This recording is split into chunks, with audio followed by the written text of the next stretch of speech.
Morning future doctors. आज हम लोग जो पढ़ने वाले हैं वो हमारा है organic chemistry lecture first. Chapter का नाम है आईयूपीएसी नॉमेनक्लेचर या आईयूपीएसी नामकरण।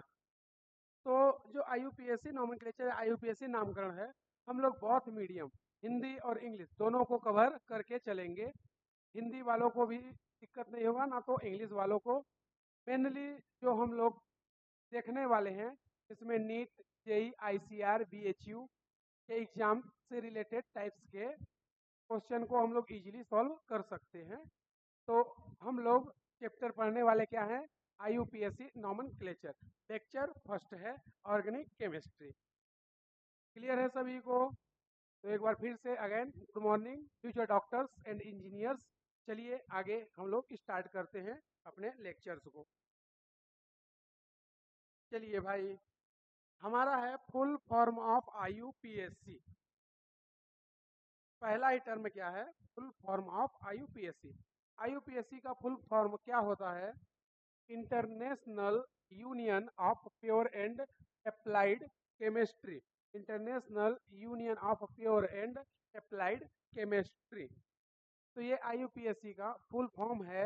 अगर हम लोग इसके हेड ऑफिस की बात करें, अगर इसके हेड ऑफिस की बात करें, अगर हम लोग हेड ऑफिस की बात करें, का जो हेड ऑफिस है वो है स्विट्जरलैंड में।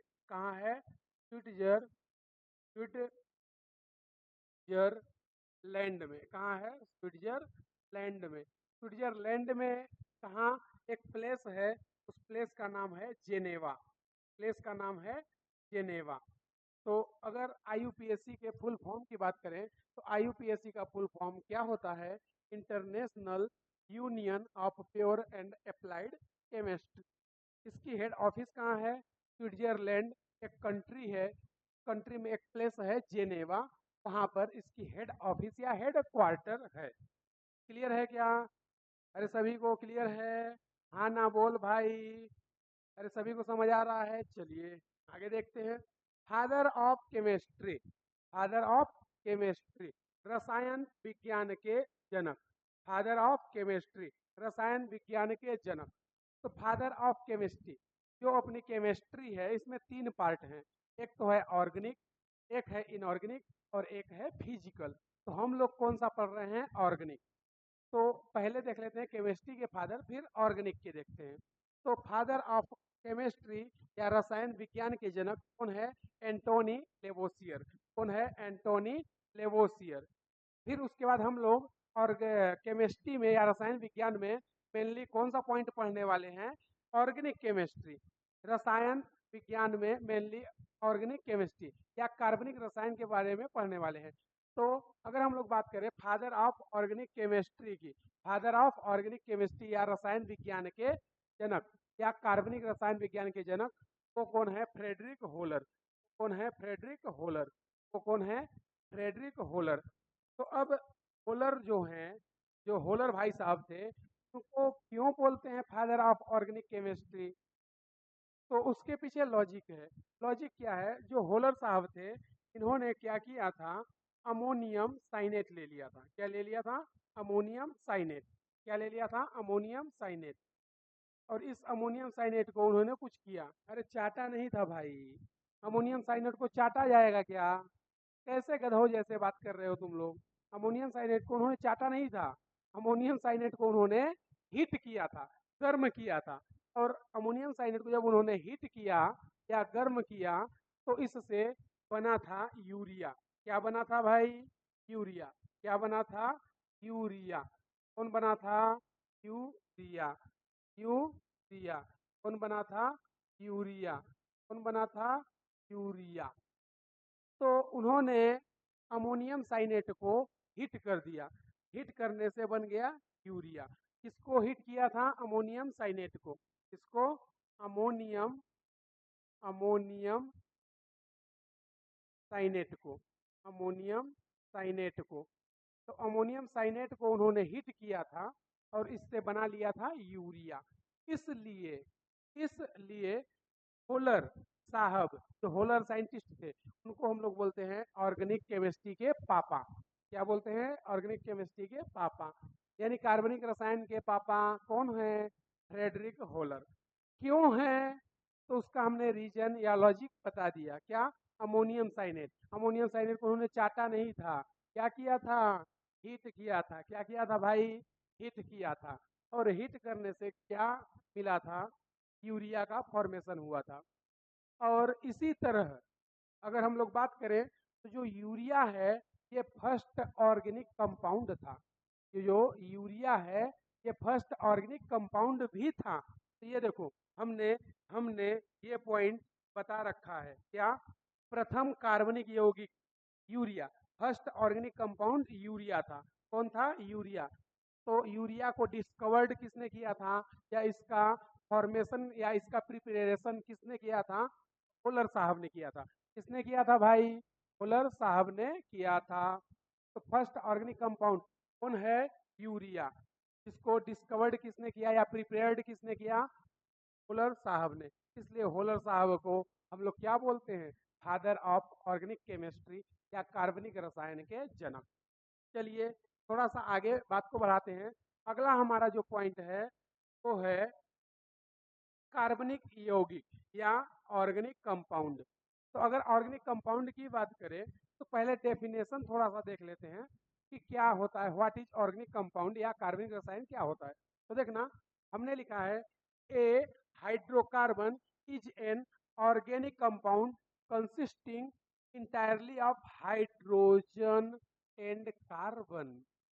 हाइड्रोजन एंड कार्बन, यानी कि जो हमारा ऑर्गेनिक कंपाउंड है, इस ऑर्गेनिक कंपाउंड को हम लोग हाइड्रोकार्बन भी बोल सकते हैं। यानी कि हाइड्रोकार्बन, यहाँ पे हमने लिखा है ना, ए हाइड्रोकार्बन। तो इसमें दो चीजें हैं, हाइड्रोकार्बन मतलब hydrogen plus carbon, hydrogen plus carbon. Hydrocarbon मतलब हाइड्रोजन एंड कार्बन। तो हाइड्रोजन एंड कार्बन, तो यही तो हमने लिखा है, a hydrocarbon is an organic compound consisting entirely of hydrogen and carbon. Hindi में देखें तो कार्बन व हाइड्रोजन से मिलकर बने यौगिक को हाइड्रोकार्बन या कार्बनिक यौगिक कहते हैं। तो इनमें मेनली क्या होगा, कार्बन और हाइड्रोजन। तो हाइड्रोजन और कार्बन तो जो भी कंपाउंड का फॉर्मेशन होगा सभी को हम लोग क्या बोलेंगे, हाइड्रोकार्बन या ऑर्गेनिक कंपाउंड। तो क्या बोलेंगे, हाइड्रोकार्बन या ऑर्गेनिक कंपाउंड। एग्जाम्पल देख लेते हैं भाई। एग्जाम्पल जैसे C2H2, C2H4, C2H4, इसी तरह इसी तरह इसी तरह C2H6, C2H6, C4H10, ETC, ETC। तो इन सभी कंपाउंड में आप देखोगे गौर से तो एक ही चीज दिख रही है। क्या दिख रही है, कार्बन है हाइड्रोजन है, कार्बन है हाइड्रोजन है, कार्बन है हाइड्रोजन है। मतलब इस कंपाउंड में कार्बन और हाइड्रोजन के अलावा कोई नहीं है। इस कंपाउंड में कार्बन और हाइड्रोजन के अलावा कोई नहीं है। इसीलिए तो हमने यहाँ पे बताया है कि consisting entirely hydrogen and carbon, यानी कि हमारे कंपाउंड में अगर only only and only carbon और हाइड्रोजन है तो उनको बोलते हैं ऑर्गेनिक कंपाउंड या हाइड्रोकार्बन। क्या बोलते हैं, ऑर्गेनिक कंपाउंड या हाइड्रोकार्बन। एग्जाम्पल हमने लिख दिया है, इन सभी एग्जाम्पल में कार्बन एंड हाइड्रोजन है। फिर उसके बाद चलते हैं अगले डेफिनेशन पर, हाइड्रोकार्बन डेरिवेटिव के पास। हाइड्रोकार्बन डेरिवेटिव के पास, तो हाइड्रोकार्बन डेरिवेटिव को देखें तो देखना क्या लिखा है, और element which is a made up of nitrogen, sulphur, fluorine, chlorine, bromine, iodine, etc.. तो अगर हमारे हाइड्रोकार्बन में क्या था, कार्बन प्लस हाइड्रोजन प्लस इनमें नाइट्रोजन ले लो आप, फास्फोरस ले लो, सल्फर ले लो, ऑक्सीजन ले लो, फ्लोरीन ले लो, क्लोरीन ले लो, ब्रोमीन ले लो, आयोडीन ले लो। यानी कि कार्बन और हाइड्रोजन तो रहेगा ही रहेगा, कार्बन और हाइड्रोजन तो फिक्स है कि होगा। लेकिन उसके साथ साथ nitrogen, phosphorus, sulphur, oxygen, fluorine, chlorine, bromine, कोई भी अगर अदर कंपाउंड कार्बन हाइड्रोजन के साथ साथ अदर कंपाउंड लेके हम लोग किसी भी कंपाउंड का फॉर्मेशन करते हैं तो उसको हम लोग बोलते हैं हाइड्रोकार्बन डेरिवेटिव। उसको बोलते हैं हाइड्रोकार्बन व्युत्पन्न। तो क्या लिखा है, ऐसे तत्व या यौगिक जो हाइड्रोजन व कार्बन के अलावा जैसे nitrogen, sulphur, phosphorus, chlorine, bromine, iodine इत्यादि से मिलकर बने होते हैं, हाइड्रोकार्बन व्युत्पन्न कहलाते हैं। तो इसका मतलब क्या है, हमने हाइड्रोकार्बन क्या बोला कि कार्बन और hydrogen only and only made up of hydrogen and carbon, यानी कि हाइड्रोकार्बन जो है या ऑर्गेनिक कंपाउंड जो है वो हाइड्रोजन एंड कार्बन से फॉर्मेशन उसका होगा या कार्बन और हाइड्रोजन से मिलके बना होगा। लेकिन जो हाइड्रोकार्बन डेरिवेटिव है या हाइड्रोकार्बन भी उत्पन्न है उसमें कार्बन हाइड्रोजन तो होगा ही, वो फिक्स है। इसके अलावा इसके अलावा अगर हम लोग उसमें nitrogen, phosphorus, sulphur, oxygen, fluorine, chlorine, bromine आदि ईटीसी को ऐड कर दें तो उससे जो भी कंपाउंड का फॉर्मेशन होगा तो बोलेंगे हाइड्रोकार्बन डेरिवेटिव। जैसे एग्जांपल देखना, C3H9N, उसी तरह CHO, उसी तरह C4H8H8O, ETC। इनमें देखोगे कार्बन है, हाइड्रोजन है, नाइट्रोजन भी आ गया। यानी कि हाइड्रोकार्बन में अगर nitrogen, oxygen, sulphur, fluorine, chlorine, bromine को ऐड कर दें वो सभी क्या होते हैं, हाइड्रोकार्बन डेरिवेटिव या हाइड्रोकार्बन व्युत्पन्न कहलाते हैं। जैसे एग्जांपल C3H9N, एल्डिहाइड ले लो आप, C4H8O ले लो, ETC। तो ऐसा कोई भी एग्जांपल आप ले लो, ऐसा कोई भी एग्जांपल आप ले लो तो वो सभी क्या होंगे, हाइड्रोकार्बन डेरिवेटिव। वो सभी क्या होंगे, हाइड्रोकार्बन डेरिवेटिव कहलाएंगे। यहाँ तक सभी को बात क्लियर है क्या भाई? अरे हाँ ना बोले यार पीछे, क्या सभी को समझ आ रहा है, क्लियर है क्या? चले आगे।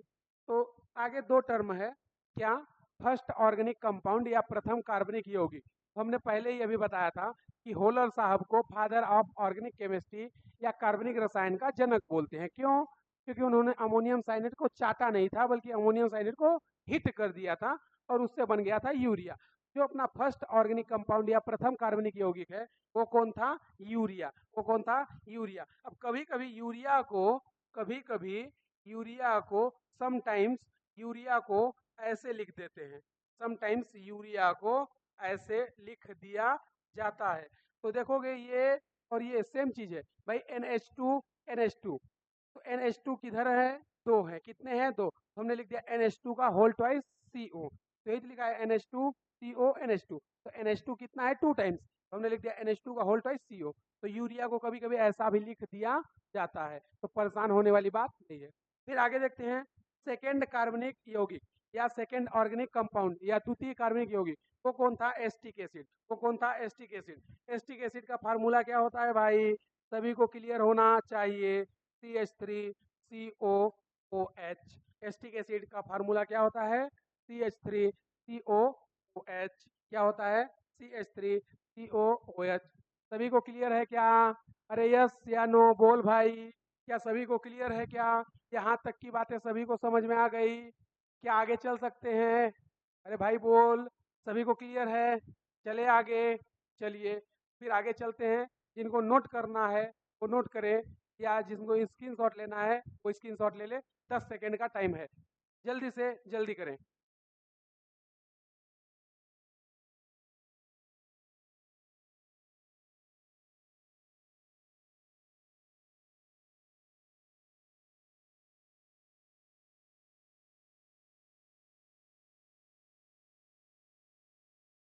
चलिए भाई, सभी लोग नोट कर चुके हैं, चलिए आगे चलते हैं। अब अगला हमारे पास है मेथेन। कौन है, मेथेन। बहुत ही आसान सा लद्दू सा सवाल, इसका फार्मूला हर बच्चे को याद होना चाहिए। क्या होता है, CH4। क्या होता है, CH4। इस मेथेन को अपन लोग मार्स गैस भी बोलते हैं। क्या बोलते हैं, मार्स गैस। मार्स गैस, क्या बोलते हैं, मार्स गैस। तो मेथेन का फार्मूला क्या होता है भाई, CH4। इसी को क्या बोलते हैं अपन लोग, मार्स गैस। अरे सभी को क्लियर है क्या? चलो अब थोड़ा सा मेथेन के बारे में डिटेल स्टडी करने की कोशिश करते हैं। तो कुछ चीज़ें यहाँ पर लिखी हुई हैं। हाइब्रिडाइजेशन sp3, इसका स्ट्रक्चर होता है टेट्राहेड्रल। या हिंदी में बोले तो संकरण sp3 संरचना होती है चतुष्फल की। फिर उसके बाद ये नॉन प्लेनर होता है, यानी कि असमतली, ये एक प्लेन में नहीं होता है।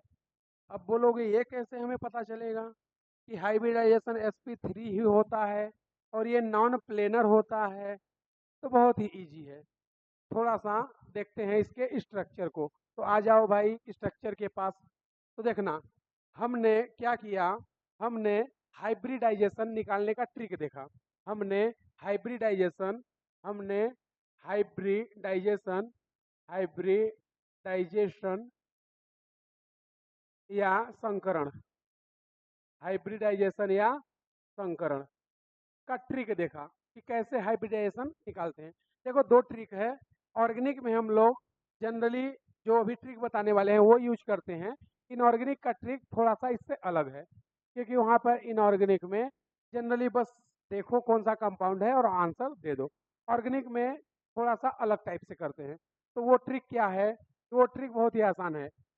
Total total total number total number of sigma bond total number of sigma bond. तो भाई सिग्मा बॉन्ड जितने हैं उनको काउंट कर लो, वो ही हमारा होगा hybridization. Total number of sigma bond को काउंट कर लो, वही हमारा क्या होगा? हाइब्रिडाइजेशन। अरे यस या नो? अरे हाँ ना बोल यार। चलो अब काउंट करते हैं। तो देखो, एक सिग्मा यहाँ है, एक सिग्मा यहाँ है, एक सिग्मा यहाँ है और एक सिग्मा यहाँ है। टोटल कितने सिग्मा? 4 सिग्मा। कितने सिग्मा? 4 सिग्मा। तो 4 सिग्मा है, तो एक सिग्मा ले लिया एस। अब कितने सिग्मा बचे? 3। तो 3 सिग्मा कौन ले लिया? पी। तो क्या हो गया? sp3। एक सिग्मा किसने ले लिया? एस ने। बचे 3 सिग्मा, तो उसको ले लिया पी ने। तो क्या लिख दिए? sp3। तो यहाँ से एक चीज क्लियर हो गया, हाइब्रिडाइजेशन या संकरण कैसे। हमने हाइब्रिडाइजेशन का ट्रिक क्या बताया? Total number of sigma bond को काउंट कर लो, जितने सिग्मा बॉन्ड होंगे वही हमारा हाइब्रिडाइजेशन होगा। यहाँ पर हमने देखा कि जितने भी बॉन्ड हैं सब सिग्मा है। अब हमें ये कैसे पता चलेगा सर कि सारे बॉन्ड सिग्मा ही हैं? तो जनरली सिंपल सी एक लाइन याद रखना कि जब भी सिंगल बॉन्ड होगा हमेशा सिग्मा बॉन्ड ही होगा।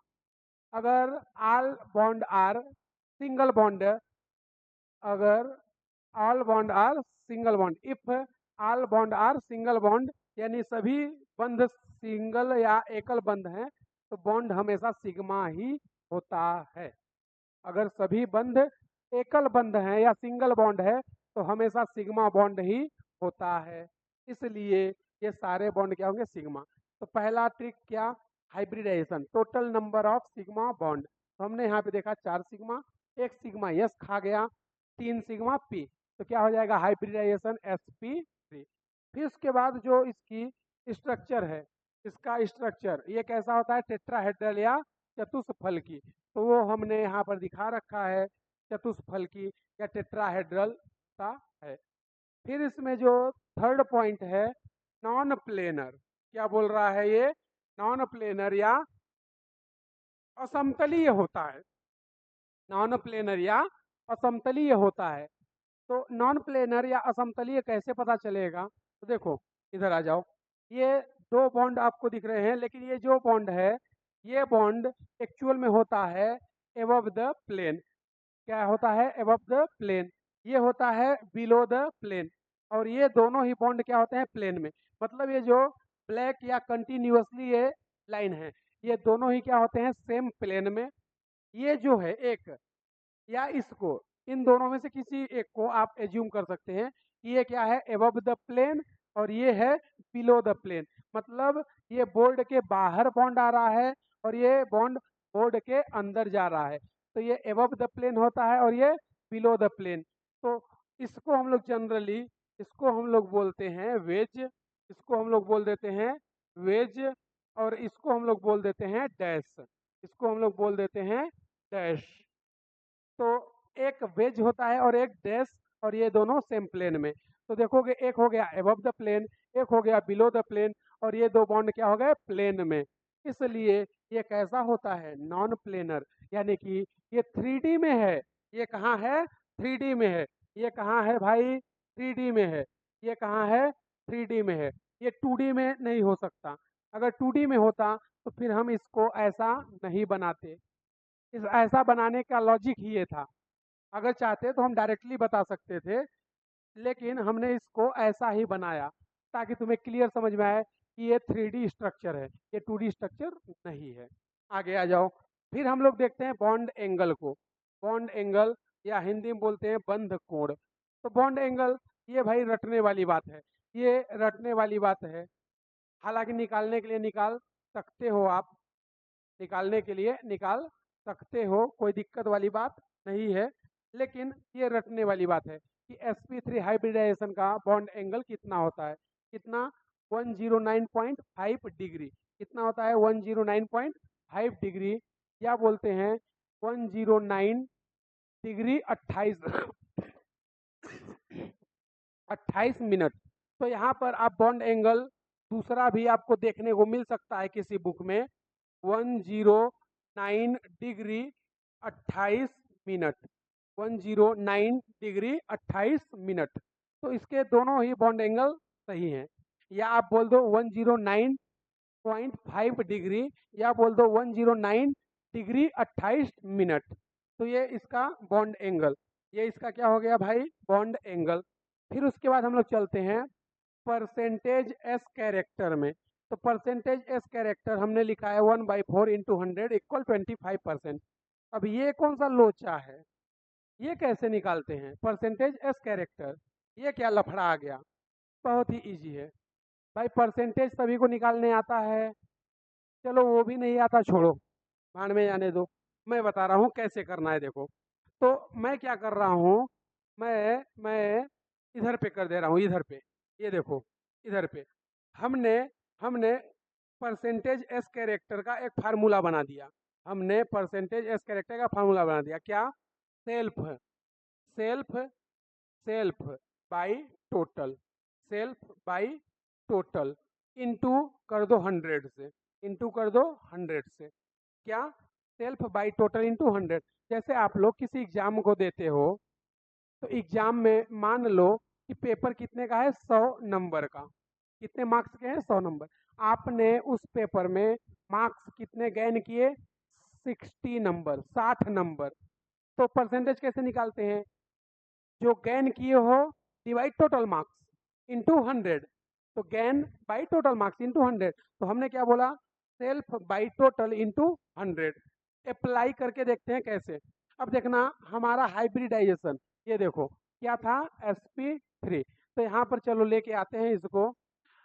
sp3 हमारा हाइब्रिडाइजेशन है। क्या है sp3 हाइब्रिडाइजेशन है। तो सेल्फ हम लोग क्या निकाल रहे हैं यहाँ पर परसेंटेज एस कैरेक्टर, क्या निकाल रहे हैं परसेंटेज एस कैरेक्टर।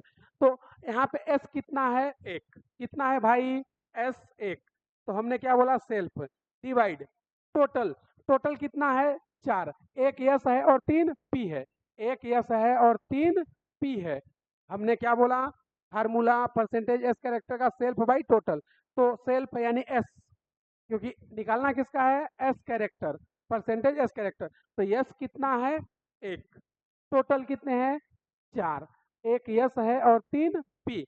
तो 1/4 इंटू 100, 1/4 इंटू 100। तो क्या ये सभी को क्लियर है कि ये हमने कैसे लिख दिया, एक बार फिर से समझ लो। क्या परसेंटेज एस कैरेक्टर निकालने का फार्मूला हमने क्या बताया self by total into 100। Self यानी जो है उसका नंबर कितना होगा और टोटल नंबर कितना होगा। तो हमने देखा कि यहाँ पर हाइब्रिडाइजेशन क्या है sp3। तो यहाँ पर बताओ भाई s कितना है, यहाँ पर s है एक, कितना है एक, तो हमने लिख दिया 1। टोटल कितने हैं एक यस और 3 पी, तो टोटल कितने हैं 4, कितने हैं 4 इंटू 100। तो हमने यही तो लिखा है 1/4 इंटू 100। तो कितना आ जाएगा 25%। इसको इससे उड़ा दो, ये इससे कितना आ जाएगा 25, कितना आ जाएगा 25। तो ये आ जाएगा अपना 25%। यानी कि इसमें एस यहाँ पे एस का कितना पार्टिसिपेट कर रहा है, 25%। बाकी 75% कौन पार्टिसिपेट कर रहा है, पी।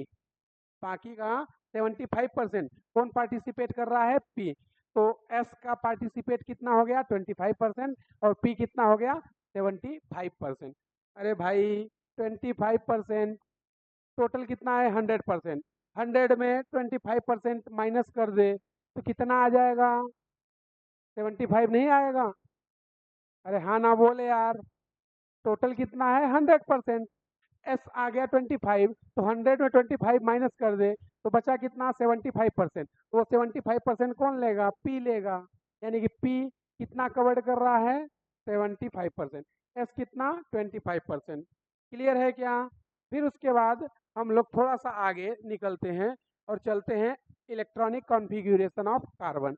कार्बन का इलेक्ट्रॉनिक कॉन्फ़िगरेशन या इलेक्ट्रॉनिक विन्यास क्या होता है। तो आप सभी को पता होना चाहिए कि जो अपना कार्बन है, कार्बन, इस कार्बन का एटॉमिक नंबर, इस कार्बन का एटॉमिक नंबर कितना होता है, 6। कितना होता है, 6। कार्बन का जो एटॉमिक नंबर होता है वो होता है 6 या 6। तो कार्बन का एटॉमिक नंबर 6 या 6 होता है। तो हमने इसका इलेक्ट्रॉनिक कॉन्फ़िगरेशन लिखा 1s2 2s2 2p2। तो यहाँ पर आप इलेक्ट्रॉन को काउंट करेंगे, 2 2 4 2 6। तो इसका एटॉमिक नंबर भी तो 6 ही है, 2 2 4 2 6। तो 1s2 2s2 2p2। तो ये कार्बन का क्या हो गया, इलेक्ट्रॉनिक विन्यास। तो इसके बाद अगर हम लोग देखें तो यहाँ पर हमने लिखा है ग्राउंड स्टेट या मूल अवस्था। तो ग्राउंड स्टेट या मूल अवस्था में होता क्या है, तो हम लोग जनरली बात करते हैं आउटर सेल की या बाह्य कोश की। इसकी आउटर सेल या बाह्य कोश की हम लोग बात कर रहे हैं। तो आउटर सेल में कौन है, 2s2 और 2p2। तो यहाँ पर हम लोग थोड़ा सा ड्रॉ करते हैं, थोड़ा सा ड्रॉ करते हैं। ये है हमारा 2s ऑर्बिट और ये है हमारा 2p। तो p में 3 ऑर्बिटल होते हैं, ये 2p। इलेक्ट्रॉन इसमें कितना है भाई, 2। इसमें भी कितने हैं, 2। तो जो एक्चुअल में होना चाहिए वही अगर हम लोग ड्रॉ करते हैं तो उसी को हम लोग क्या बोलते हैं, ग्राउंड स्टेट या मूल अवस्था। मतलब जैसा होना चाहिए वैसा ही हमने बनाया, तो उसको हम लोग क्या बोलेंगे, ग्राउंड स्टेट या मूल अवस्था। फिर उसके बाद यहाँ पर हम लोग देखेंगे एक्साइटेड स्टेट। मतलब हम लोग इसको आयनाइजेशन एनर्जी या हीट या एनर्जी दे दें तो ये इलेक्ट्रॉन यहाँ से जंप करके कहाँ चला जाएगा, पी में, क्योंकि इसके पास वेकेंट ऑर्बिटल है।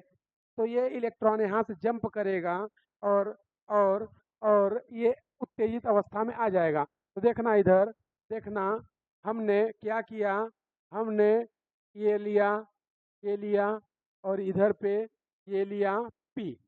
तो ये पी के 3 ऑर्बिटल और एस का। तो ये एक इलेक्ट्रॉन यहाँ, एक यहाँ, एक यहाँ और एक यहाँ। ये कौन है भाई, 2s। ये कौन है, 2p। तो देखोगे देखोगे तो हमने क्या बताया कि इसमें इलेक्ट्रॉन पेयर्ड हैं। जैसे ही आयनाइजेशन एनर्जी या एनर्जी देंगे तो ये इलेक्ट्रॉन जंप आउट करके इसके वेकेंट ऑर्बिटल में चला जाएगा और चारों ही क्या हो जाएंगे, अनपेयर्ड, और कार्बन बॉन्ड बनाने के लिए रेडी हो जाएगा। तो यहाँ पर कार्बन बॉन्ड बनाने के लिए रेडी हो गया है। 4 अनपेयर्ड इलेक्ट्रॉन है, तो कार्बन अपना ऑक्टेट कंप्लीट करने के लिए 4 इलेक्ट्रॉन या तो डोनेट कर दे या 4 इलेक्ट्रॉन गैन कर ले। तो ना तो ये 4 इलेक्ट्रॉन डोनेट करता है, ना ही 4 इलेक्ट्रॉन गैन करता है, बल्कि 4 इलेक्ट्रॉन का शेयरिंग कर लेता है, साझा कर लेता है। मतलब ना तो 4 इलेक्ट्रॉन डोनेट करेगा, ना ही 4 इलेक्ट्रॉन एक्सेप्ट करेगा, उसका शेयरिंग कर लेता है। किसके साथ, हाइड्रोजन के साथ। तो लो भाई, आ गया हमारा हाइड्रोजन।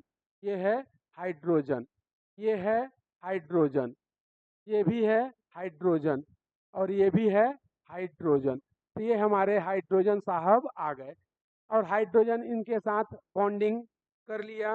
हाइड्रोजन क्या करेगा, इनके साथ बॉन्डिंग कर लेगा।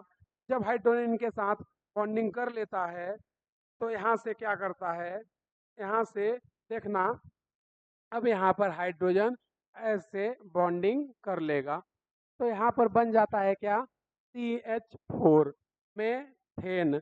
क्या बन जाता है, CH4 मेथेन।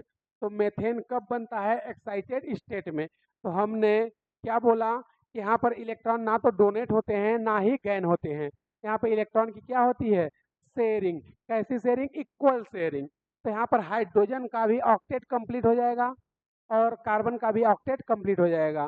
भाई कार्बन को ऑक्टेट कंप्लीट करने के लिए 4 इलेक्ट्रॉन चाहिए, हाइड्रोजन को ऑक्टेट कंप्लीट करने के लिए एक एक इलेक्ट्रॉन चाहिए। तो देखोगे देखोगे आप, अगर देखोगे यहाँ से तो देखो यहाँ पर ये 2 इलेक्ट्रॉन, ये 2 इलेक्ट्रॉन, ये 2 इलेक्ट्रॉन, ये 2 इलेक्ट्रॉन और ये 2 इलेक्ट्रॉन। तो देखो यहाँ पर 2 इलेक्ट्रॉन, 2 इलेक्ट्रॉन, 2 इलेक्ट्रॉन, 2 इलेक्ट्रॉन। तो 2 2 2 2 2 2 4 2 6 2 8। तो यहाँ पे कार्बन का ऑक्टेट क्या हो गया, कंप्लीट हो गया। क्या हो गया, कंप्लीट हो गया। यहाँ पर कार्बन का ऑक्टेट कंप्लीट हो गया। तो हाइड्रोजन का भी तो ऑक्टेट कंप्लीट हो गया। कैसे, इस हाइड्रोजन को देखो, 1 2 2 इलेक्ट्रॉन, इसका ऑक्टेट कंप्लीट। इस हाइड्रोजन के 2 इलेक्ट्रॉन, ऑक्टेट कंप्लीट। इस हाइड्रोजन का 2 इलेक्ट्रॉन, ऑक्टेट कंप्लीट। इसका भी 2 इलेक्ट्रॉन, ऑक्टेट कंप्लीट। तो ये जितने भी बॉन्ड बने हैं, ये सभी बॉन्ड कैसे होते हैं, कोवैलेंट। कैसे होते हैं, कैसे होते हैं, कोवैलेंट। कैसे होंगे, कोवैलेंट बॉन्ड।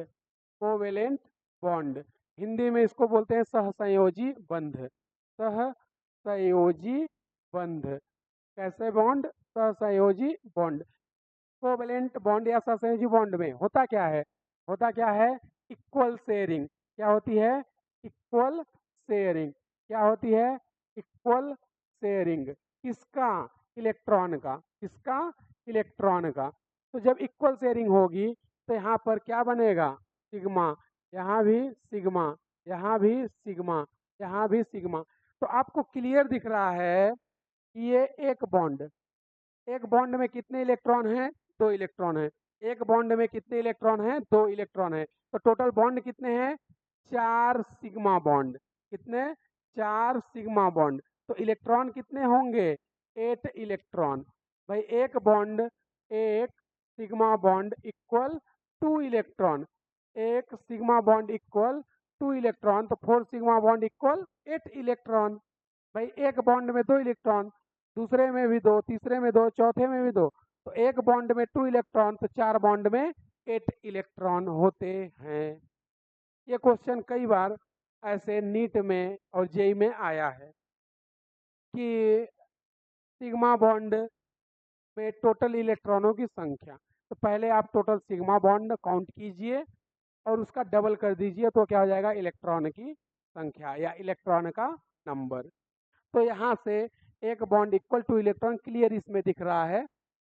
तो यहाँ पर 4 सिग्मा मतलब 8 इलेक्ट्रॉन। फिर उसके बाद थोड़ा सा आगे चलते हैं, कहाँ पर हम लोग, एल्केन, एल्कीन और एल्काइन के पास।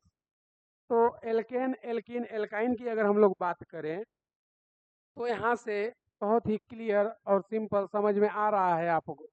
देखोगे तो देखना, यहाँ पर अगर आप लोग देखोगे, यहाँ पर आप लोग अगर देखोगे तो देखना, इसके नाम के इंड में क्या आना चाहिए, एन, ए एन ई। इसके नाम के इंड में क्या आना चाहिए, इन, ई एन ई। और इसके नाम के इंड में क्या आना चाहिए, वाई एन ई, आइन। मतलब किसी के नाम के इंड में एन आ गया, जैसे मेथेन, तो लास्ट में क्या आ रहा है, एन। एथेन, प्रोपेन, ब्यूटेन, तो नाम के इंड में क्या आ रहा है, एन। तो इससे हम लोगों को समझ में आ जाना चाहिए कि वो कौन है, एल्केन है। कौन है, एल्केन है। जैसे इसमें देखो ना, इसमें देखो ना, एथेन के नाम में लास्ट में क्या आ रहा है, एन। तो ये कौन है, एल्केन। तो अगर किसी के नाम के इंड में या लास्ट में क्या आ जाए, एन, तो वो क्या होगा, एल्केन। जैसे methane, ethane, propane, butane, pentane, hexane, etc. उसी टाइप से अगर किसी के नाम के लास्ट में क्या आ जाए, इन, तो उसको हम लोग क्या बोलते हैं, एल्कीन। जैसे यहाँ पर एग्जाम्पल आप देखोगे तो ये क्या है, इथाइलिन। तो ये देखो इसके लास्ट के नाम के इंड में आ रहा है इन, ई एन ई। क्या लास्ट में ई एन ई आ रहा है क्या, बिल्कुल आ रहा है। तो ये कौन है, एल्कीन। ये कौन है, एल्कीन। उसी तरह एल्काइन के नाम के लास्ट में क्या आएगा, YNE। क्या आएगा, YNE। क्या आएगा, YNE। तो आप लोग देखोगे इसका नाम तो हमने लिखा है एसिटाइलिन। क्या लिखा है, एसिटाइलिन। तो नाम में क्या आ रहा है, ENE। तो ये तो एल्कीन होना चाहिए, लेकिन लेकिन लेकिन ये नाम इसका दूसरा है। इसका एक्चुअल में नाम क्या होना चाहिए, इसका एक्चुअल में नाम होता है इथाइन। क्या होता है, इथाइन। क्या होता है, इथाइन। तो लो भाई, इसके नाम के इंड में YNE आ गया क्या, बिल्कुल आ गया। तो ये एसिटिलीन इसका दूसरा नाम है, एक्चुअल में क्या है, इथाइन। क्या है, इथाइन। तो इसके नाम के इंड में आ गया YNE। तो सिंपल ध्यान रखना, जब भी सारे बॉन्ड क्या हो सिंगल, जब भी सारे बॉन्ड क्या हो सिंगल, वो होंगे alkane. All bond are single is called alkane. तो एल्केन में सारे बॉन्ड कैसे होते हैं, सिंगल। एल्केन में सारे बॉन्ड क्या होंगे, सिंगल। जहां भी तुम्हें डबल बॉन्ड दिख जाए, जहां भी डबल बॉन्ड दिख जाए, वो सभी क्या होंगे, एल्कीन। वो क्या होंगे, एल्कीन। और जहां ट्रिपल बॉन्ड दिखे वो क्या होते हैं, एल्काइन। वो क्या होते हैं, एल्काइन। वो क्या होते हैं, एल्काइन। तो यहाँ पर हमने एथेन के स्ट्रक्चर को बना दिया है, एथेन के स्ट्रक्चर को हमने बना दिया है। अब इसमें थोड़ा सा आगे की डिस्कशन करते हैं। क्या, देखना देखना, यहाँ पर मैं क्या बोल रहा हूँ, यहाँ पे बोल रहा हूँ सारे बॉन्ड सिंगल हैं। सभी को समझ में आना चाहिए कि ये सिग्मा है, ये भी बॉन्ड सिग्मा है, ये भी सिग्मा है, ये भी बॉन्ड सिग्मा है, ये भी सिग्मा है, ये भी सिग्मा है, और ये भी सिग्मा है। तो आपसे कोई भी स्ट्रक्चर दे देगा, बोलेगा total number of sigma bond या कुल सिग्मा बंधों की संख्या ज्ञात कीजिए। तो इसमें काउंट करो भाई, 1 2 3 4 5 6 7। क्लियर है,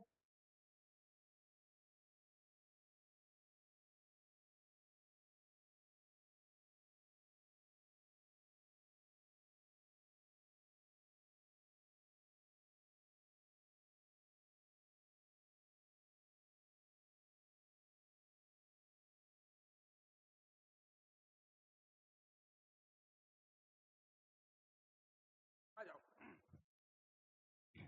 देखना, तो हमने क्या बोला कि ऑल बॉन्ड आर सिंगल। अगर सभी बंध सिंगल हैं, if all bond are single, सभी बंध सिंगल हैं, तो ऑलवेज सिग्मा बॉन्ड फॉर्म होता है। तो यहाँ पर हमने सिग्मा बना दिया। अब इसमें total number of sigma bond count करें, 1 3 4 5 6 7। तो यहाँ पर टोटल सिग्मा बॉन्ड कितने हैं, यहाँ पर 7 सिग्मा बॉन्ड बने हैं। टोटल 7 सिग्मा बॉन्ड हैं। भाई इलेक्ट्रॉन कितने होंगे, यहाँ पर 14 इलेक्ट्रॉन होंगे, क्योंकि 1 bond equal 2 electron, 7 sigma bond equal 14 electron. Clear है क्या, अब इसके पास चलते हैं। तो हमने क्या बोला, जहां भी डबल बॉन्ड दिखे, जहां भी डबल बॉन्ड दिखे वो कौन होगा, एल्किन। और नाम के इंड में क्या आएगा, ENE। ये कौन है, इथाइलिन। कौन है, इथाइलिन, या इसको एथीन भी बोलते हैं।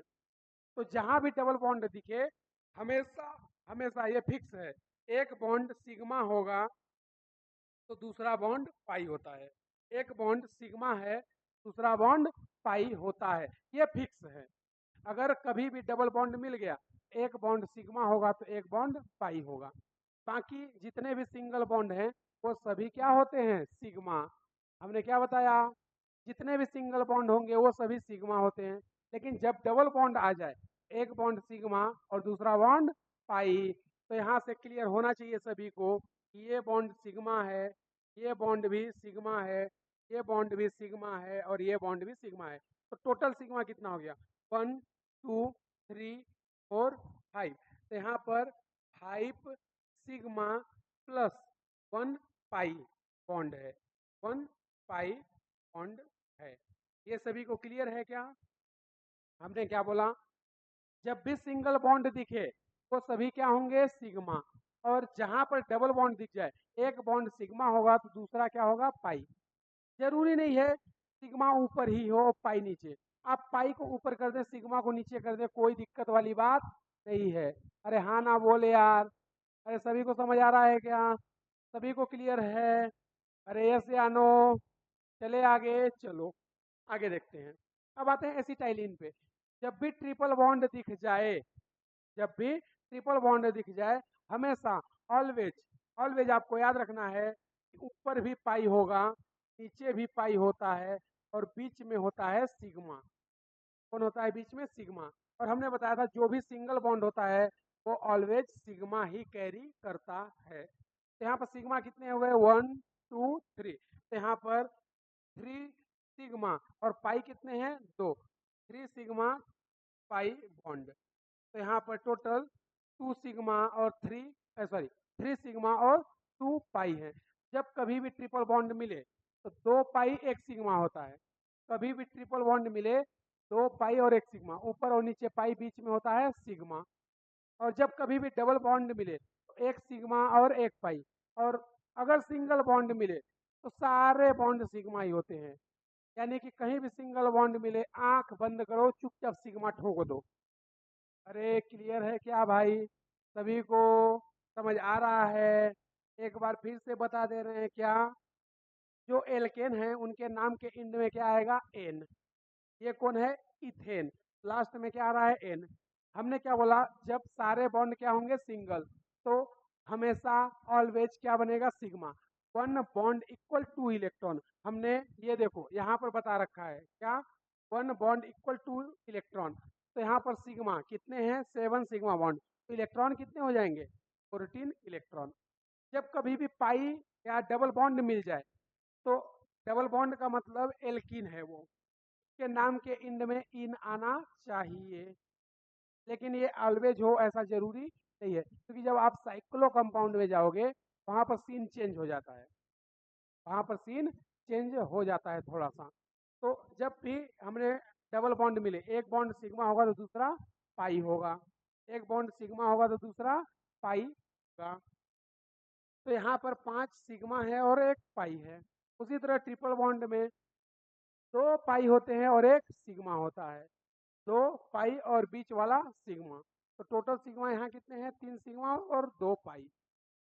अब थोड़ा सा इसी में हम लोग बात कर ले हाइब्रिडाइजेशन की हाइब्रिडाइजेशन की। तो देखना बहुत ही इजी है। इस कार्बन को पकड़ लो। इस कार्बन को पकड़ने के बाद इस कार्बन से पूछो तुम्हारे पास कितने बॉन्ड हैं, मतलब ये कार्बन कितने बॉन्ड से कनेक्ट है। देखोगे ये कार्बन 1 2 3 4, ये कार्बन 1 2 3 4, 4 बॉन्ड से कनेक्ट है। यानी कि इसके पास 4 सिग्मा है। तो 4 सिग्मा है, इसका हाइब्रिडाइजेशन क्या होना चाहिए? sp3। क्या होना चाहिए? sp3। उसी तरह इस कार्बन को भी पकड़ लो, इससे पूछो कि बताओ भाई तुम्हारे कितने बॉन्ड हैं। तो इसको देखोगे 1 2 3 4, इसके कितने बॉन्ड हैं? 1 2 3 4। इसके पास कितने बॉन्ड बने? 4 सिग्मा। इसका मतलब इसका भी हाइब्रिडाइजेशन सेम होगा क्या? sp3। क्लियर है क्या? यानी कि जहां भी सारे बॉन्ड सिंगल हो क्या आ जाएगा? sp।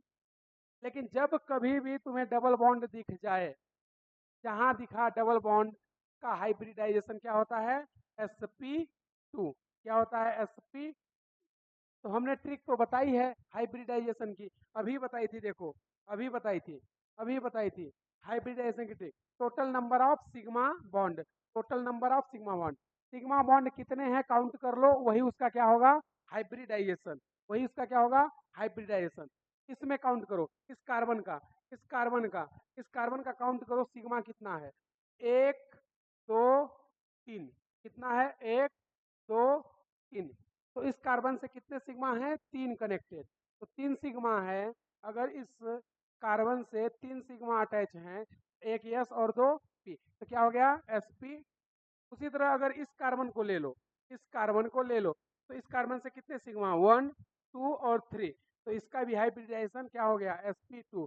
जहां दिखा डबल बॉन्ड, हाइब्रिडाइजेशन क्या कर दोगे? sp2। क्या? sp2। तो ट्रिक तो हमने पहले ही बता दी क्या, कि सिग्मा बॉन्ड काउंट कर लो, हाइब्रिडाइजेशन आ जाएगा। इस कार्बन के कितने बॉन्ड? 1 2 3 सिग्मा है, बॉन्ड तो 4 है लेकिन सिग्मा इसके 3 है, तो हाइब्रिडाइजेशन sp2। फिर उसके बाद इसके पास चलते हैं, तो इसमें इस कार्बन को पकड़ते हैं और इस कार्बन से पूछते हैं कि तुम्हारे पास कितने सिग्मा हैं।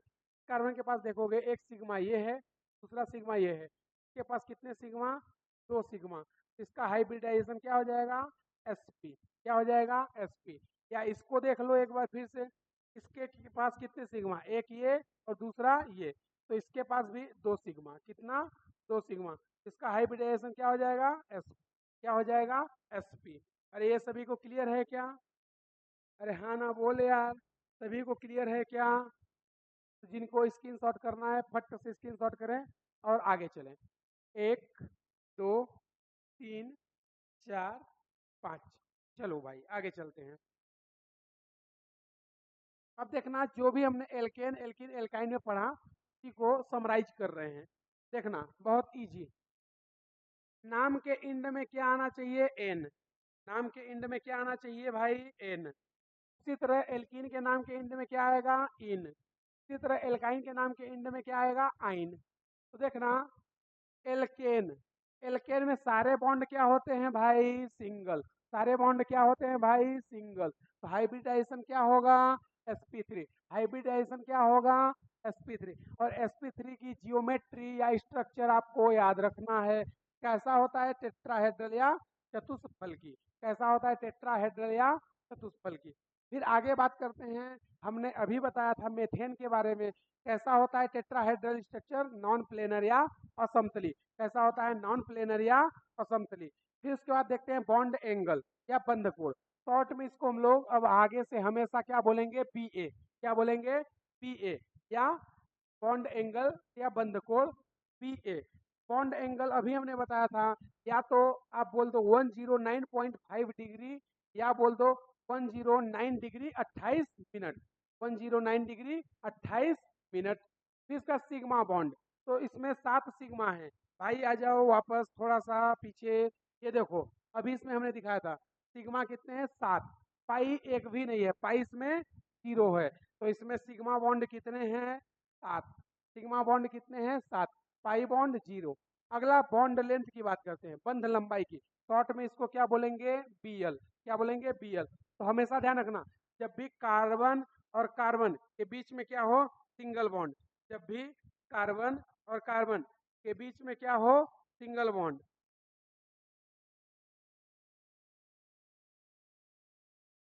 हमने क्या बोला, जब भी कार्बन और कार्बन के बीच में हो सिंगल बॉन्ड, तो कार्बन कार्बन के बीच में अगर सिंगल बॉन्ड होता है, की बॉन्ड लेंथ होती है 1.54 एंगस्ट्रॉन्ग। कितनी होती है, 1.54 एंगस्ट्रॉन्ग।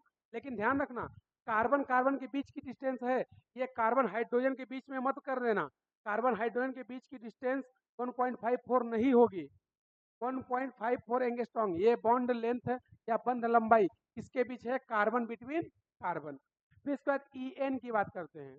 इसका ई जो sp3 हाइब्रिडाइजेशन होता है, जो sp3 हाइब्रिडाइजेशन होता है, उसका ई होता है 2.5। ये वैल्यू बेस है, ये भाई तुम्हें याद रखना है, ये तुम्हें रटना है कि जब हाइब्रिडाइजेशन sp3 हो, उसका ई होता है 2.5।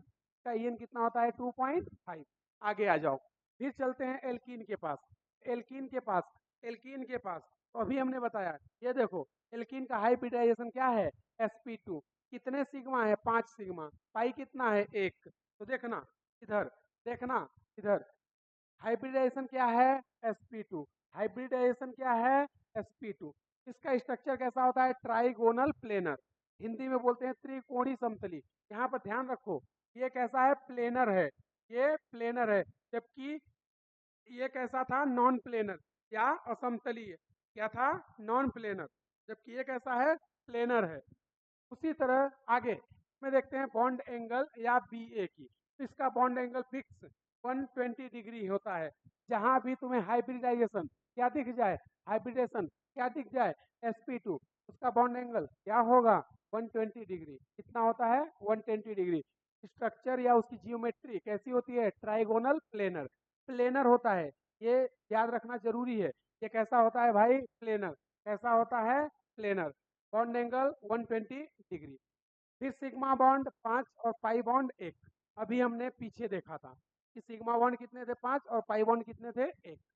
फिर इसका बॉन्ड लेंथ Bl की बात करें तो जब भी कार्बन और कार्बन के बीच में डबल बॉन्ड आ जाए, क्या double bond between carbon and carbon, carbon और कार्बन के बीच सुई बंद हो, कि बॉन्ड लेंथ होती है 1.34 एंगस्ट्रॉन्ग। कितनी होती है भाई?